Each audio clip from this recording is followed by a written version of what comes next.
This workshop was funded by Shannon Chamber Skillnet, heavily subsidised. We were delighted to host the event in the Electronic Centre of Excellence to focus in the benefits of actually being involved in that particular programme with Clarity Coach. So Muireann and Hugh were both there to present on behalf of Clarity Coach and the Shannon Airport Group. The Shannon Airport Group were a case study which was probably of benefit to demonstrate to Vanessa McTigg and Hilary Cleary, who both work with the Shannon Airport Group. So I suppose what we understood here is that the core message from our perspective was very simple, but also very powerful. High performance doesn't happen by accident. It was about deliberately for us creating the right conditions so people can do their best at work. So the program for us was very focused on presenting and delivering just what it said to Clarity Coach.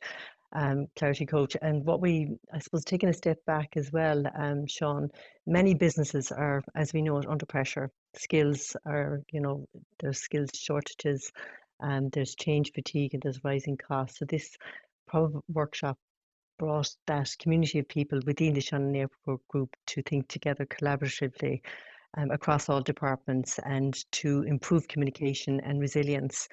And I suppose for us, it was a more strategic, joined up thinking approach within an organisation. So the group in this instance upskilled 36 people through the funding that we were able to offer to the Shannon Airport Group. So it's proven to be quite successful. And when it comes to creating those conditions for success, you mentioned the challenges there and the pressures that certain businesses are under. Is it more difficult for certain firms that would have engagement with Shannon Chamber to create those conditions? I suppose one point that we take from the companies that we engage with wholesale is they're taking a step back and looking at what the company is currently doing, what skill sets they need to achieve or to deliver to support their scaling up model or their sustainability. So we're finding there's a lot more discussion happening around upskilling and reskilling and to manage those challenges. And to understand if you manage those challenges through upskilling or reskilling, the impact can have a huge, I suppose, sense of purpose within the organisation.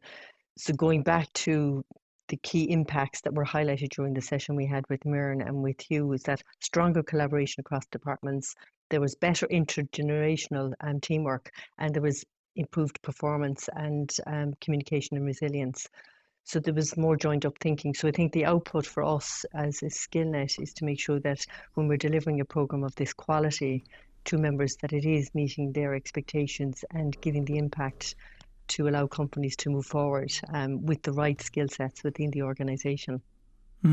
Events like these or workshops like these, Helen, how crucial are they to inform people who are in, I suppose, management positions, people who have employees under them, on how to adapt maybe to a changing world and to get the most out of their employees? I suppose one of the reasons we held this seminar is that we understood the impact on this particular training programme was so significant for the Shannon Airport Group, and having two people who were involved in the programme demonstrate the impact it had on them more professionally and personally was the message we took out, because it didn't just resonate with the work environment.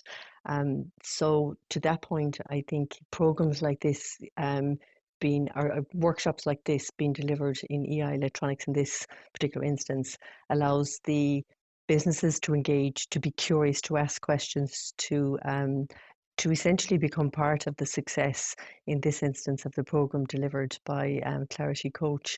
We've had a huge level of engagement after the session we had with the Electronics. So I'm guessing this program will be a repeat program, which is what we want to deliver for our members across all sectors, because this particular training program isn't isolated to any one sector. It can be with medical device, pharmaceutical, manufacturing, aviation, and so on and so forth. So we're promoting this program as a repeat program in 2026, as we are with the other core funding that we've received through TMP and ESF Plus, heavily subsidised, which I think is a win-win for companies.